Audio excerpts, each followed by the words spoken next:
В ролике про обзор и выживание на Windows 98 в 2022 году я мельком показывал сборки на основе Windows 98. Там были показаны 3 сборки: Windows 98 TE, Windows 98 EF и Windows Oleg. Первая вряд ли будет интересна, третью я показывал уже как 2 года назад, а вот вторая, как по мне, уже вызывает неплохой интерес.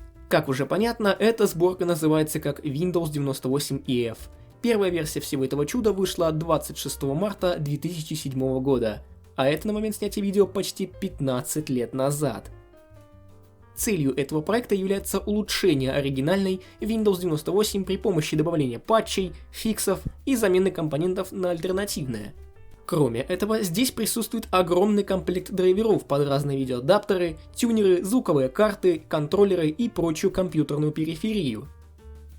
И в большинстве случаев к драйверам видео и аудиокарточек также устанавливается софт от производителя по типу панели управления NVIDIA для одноименных видеокарт или Audio HQ для аудиокарточек Creative Sound Blaster. И еще много чего интересного, но это мы рассмотрим слегка позднее. Автором всего этого чуда является Игорь Федоренко.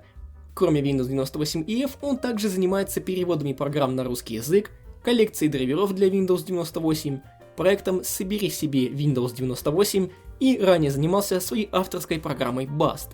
Последняя версия этой сборки вышла 10 октября 2019 года, однако до сих пор, и причем активно, совершаются доработки, о чем можно убедиться на странице с историей версий. Существует множество версий этого проекта, в большинстве своем они отличаются наличием каких-либо компонентов или внешним видом, однако есть несколько интересных версий. Так называемая конструктор-матрешка, каноническая версия, 98EF- и максимальная.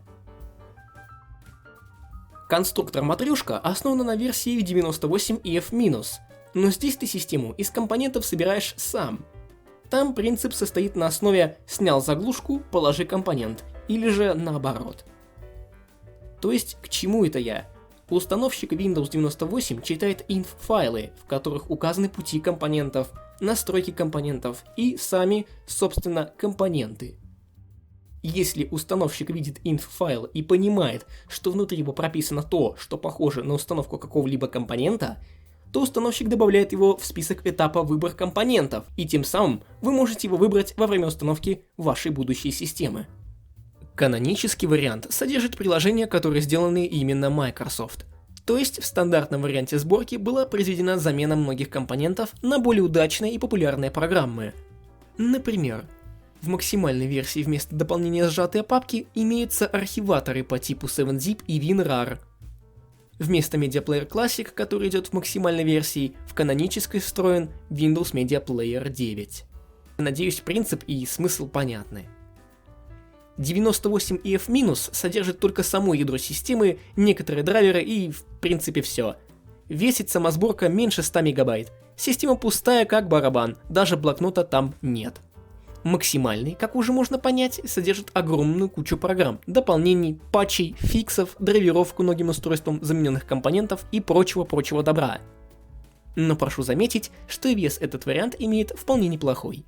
Образ весит 600 мегабайт. В этом видео мы и будем рассматривать данный вариант. Вставляем наш образ в виртуальную машину и видим загрузочное меню, которое содержит множество интересных вещей. Из загрузочного меню мы можем запустить чистый MS-DOS 7.10 в обычном варианте или в переделанном варианте от автора. В кастомном DOS при загрузке там другие драйвера для CD-ROM и другая реализация поддержки мыши. Также здесь можно запустить редактор разделов жесткого диска, Acronis Disk Director или Norton Partition Magic. Ну и осталось тут по мелочи: файловый менеджер Volkov Commander и программа для проверки жестких дисков. Здесь есть возможность автоматической установки. Как она работает? Дело в том, что это всего лишь обычный BAT-скрипт, где перед началом автоматической установки идет поиск пригодного раздела жесткого диска для начала установки. Если его нет, то скрипт завершает свою работу, открывая редактор дисков.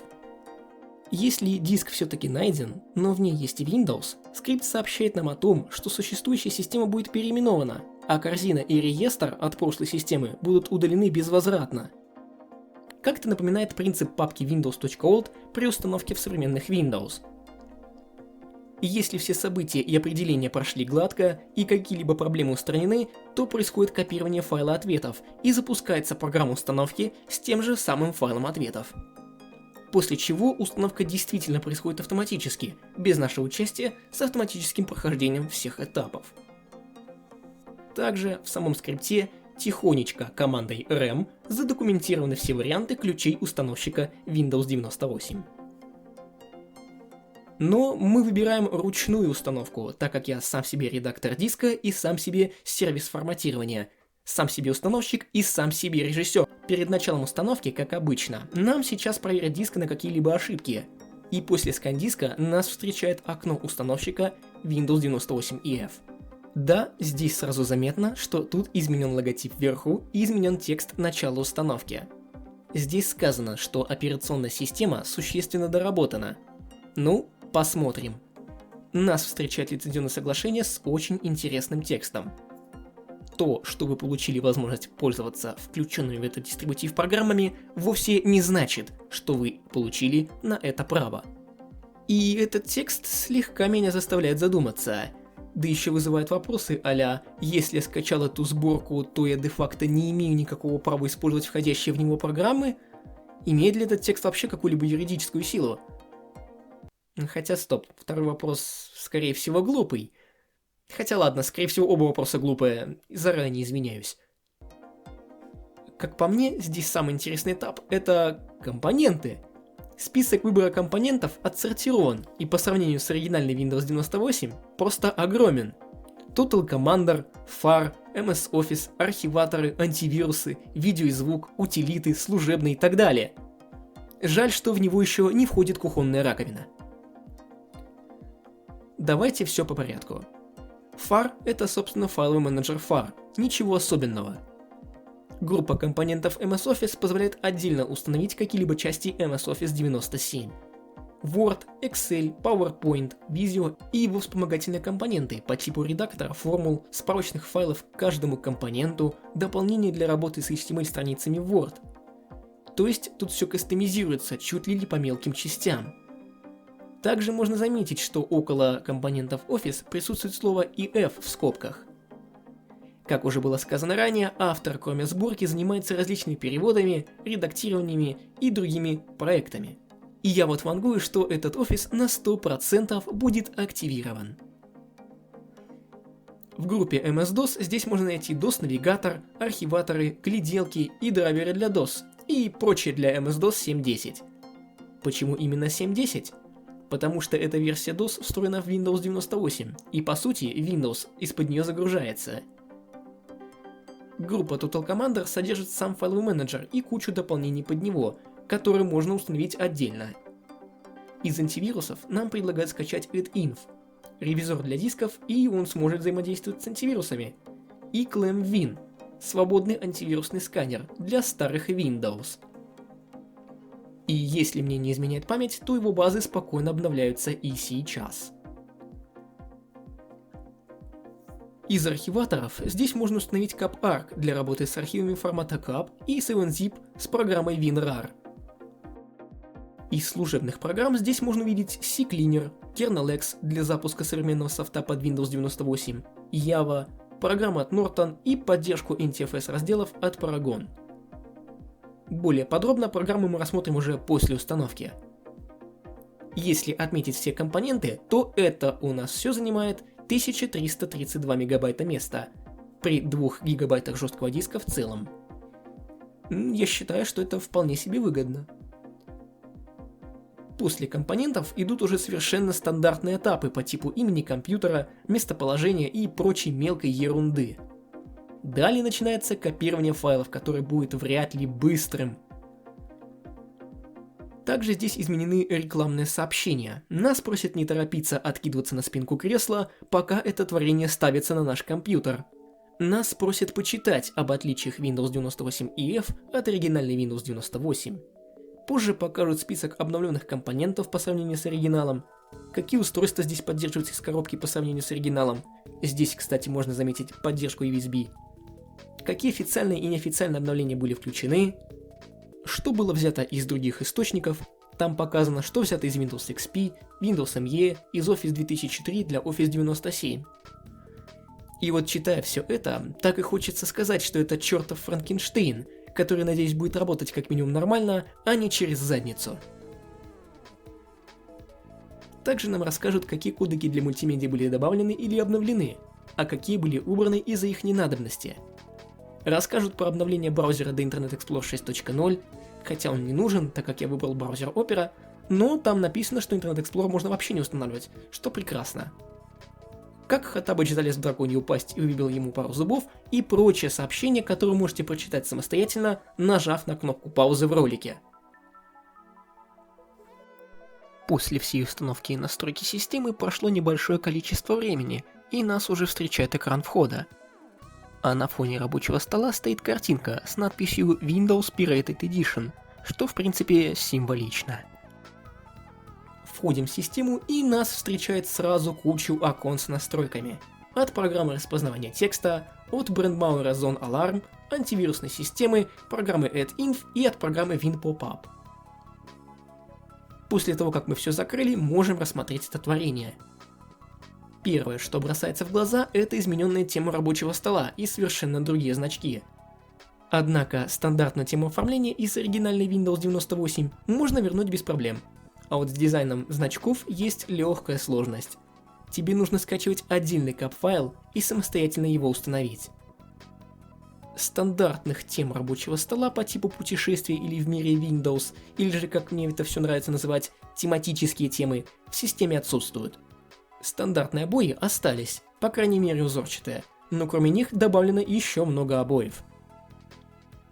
Стандартные заставки по типу бегущей строки, вечного двигателя и заставок на основе OpenGL также остались, однако к ним добавлены новые, по типу пламени, матрицы и часов канала ОРТ. Просто подари мне часы ОРТ. Из устройств тут в моем случае все поднимается. Правильно нашлись видеоадаптеры, звуковые карты, сетевые карты, даже полностью нашлись все USB-контроллеры. Мы сейчас это проверяем на виртуальной машине VMware, но до виртуальной машины я тестировал это и на 86-бокс, и на реальном компьютере с Pentium 4, и во всех тестах нашлось почти все. Но почему почти? А все дело в том, что на компьютере с Pentium 4 он не нашел драйвера на встройку, хотя ну и понятно почему. И вместо драйверов к встройке я имею там улучшенный драйвер VGA, VISA VBE, и у него есть одна большая проблема. То есть вот, смотрите, у нас есть мини-порт VBE стандартный видеоадаптер, то есть это, не стандартный VGA, это, короче, такая переделка. Вот, не нашлись драйвера на мою видеокарточку, поэтому она использовала вот такие стандартные улучшенные. И если запустить DOS, то получается следующая картина. То есть картинка тупо сыпется и говорит о том, что не оптимизированный режим, то есть монитор сообщает о том, что частота, походу, нарушена. И мы ничего сделать не можем. То есть если я наберу exit, то ничего не произойдет. Оно вот будет вот именно вот так. О, где-то курсор пробежал. Вот он. То есть вот я двигаю мышкой. И вот оно так вот. Вот, короче, оно так скривилось. А теперь я думаю, что можно пройтись по программам. Начнем с Трея. Роль индикатора переключателя клавиатуры выполняет программа Punta Switcher. Оно еще не только показывает, какая раскладка клавиатуры сейчас активна, но и делает автоисправление раскладки, если вы набираете английское слово русскими буквами или же наоборот. Также здесь есть программа для распознавания экранного текста Клиптомания, но она у меня что-то криво работает, не все, к сожалению, определяет. KX делает работу с окнами более удобной, как в современных Windows. То есть вы можете клавишами Win и стрелка вверх развернуть окно на весь экран, а клавишами Win и стрелкой вниз восстановить окно в прошлый размер или же его вообще свернуть, и так далее. В общем, как в Windows Vista и выше. Программа для быстрого запуска файлов Xrun, я считаю, что навряд ли нужна здесь. И программа для просмотра буфера обмена CLCL. теперь перейдем к меню «Пуск». Программ тут реально много, поэтому рассмотрим все кратенько. Так как мы антивирусы и архиваторы рассматривали в начале, поэтому мы начнем с группы «Видео и звук». Здесь находятся аудиоредакторы SoundForge, Vavazaur и программа обрезки MP3 MP3, программа захвата видео VirtualDub, видеоредактор Windows Movie Maker, приложение настройки кодеков, стандартный медиапроигрыватель вдобавок с Winamp, Media Player Classic и GOM Player. Из группы графических программ здесь имеется Photoshop 7.0, стандартный Paint, программа для создания иконок и анимации Microangelo, просмотрщик изображений Imagen и IrfanView. В группе «Запись CD» здесь находятся программы для создания виртуальных дисководов Diamond Tools, запись дисков Nero Express, Nero Burning Chrome и все прочее, что нужно для CD. Кроме стандартных игр, здесь в комплекте идет игра линии, Worms 2, Warcraft 2 оригинальный и патчный Warcraft 2 под разные сервера. Точно сказать не смогу, зачем патчить Warcraft 2, так как я в игры почти не играю, поэтому кто знает, напишите в комментарии. Из читалок здесь имеется Foxit PDF Reader, WinDJ View и Icebook Reader. Из браузеров и программ для связи здесь имеется Internet Explorer 6 и Opera 9.6, ICQ Jabber клиент Miranda, стандартный Outlook Express, телефон, Remote Desktop и NetMeeting. А служебных программ тут, конечно, завались. Начиная от программы кастомизации рабочего стола SBRun SKR, кастомными диспетчерами задач и заканчивая программой восстановления файлов Rikuva и программами от Norton по типу WinDoctor и SpeedDisk. Как можно заметить, на протяжении всего видео в системе происходят такие, так скажем, микроприколы в виде лагов прорисовки элементов и прорисовки всего системного интерфейса. И мне так кажется, что вот это вот все связано со слишком быстрой скоростью процессора, который выдает эмулятор. Этот баг присутствует и в обычной Windows 98 на виртуальной машине. А вот если эмулировать эту систему 86-бокс, то таких багов замечено не было. Также Windows 98 EF, как уже было сказано ранее, встроены патчи на увеличение лимита АЗУ с 1152 МБ до более адекватных в современном мире значений. Появилась поддержка дисков объемом более 120 ГБ, возможность поддержки разделов NTFS, встроены все обновления к системе, которые делала Microsoft для Windows 98, и имеется авторское обновление, адаптирующее работу мировых часовых поясов к современным реалиям. Итог всего этого обзора у меня смешанный. Кто-то может посчитать это все лютейшей говносборкой, кто-то неплохим проектом. А кто-то вообще может спросить, нахера вообще все это и зачем ты вообще показал это нам? Если удалить весь софт из сборки, оставив только патчи и нужные компоненты, то получается вполне неплохая система для какого-либо компьютера из тех лет. Хотя я не думаю, что кто-то этим будет заниматься и ставить подобное на реальный старый компьютер. Но если такие люди найдутся, я пожму им руку. А какой мой конечный вывод? Честно, я слегка озадачен в этом плане, так как я действительно не знаю, как мне этот проект считать. Вроде бы прикольно и классно, а вроде бы зачем это сделано. Но все же классно, что энтузиасты делают подобного рода проекты. Это значит, что оригинальное творение, коим в данном случае является Windows 98, вряд ли забыто людьми, пусть даже и прошло много лет. Ну а что думаете вы? Пишите в комментарии, они всегда открыты. А на этом все. Спасибо за просмотр, если вам понравилось, ставьте лайк. Я буду благодарен вашим оценкам. Также подписывайтесь на мой канал, если хотите поддержать мое творчество. Ну а что остается мне сказать? До новых встреч, до скорого!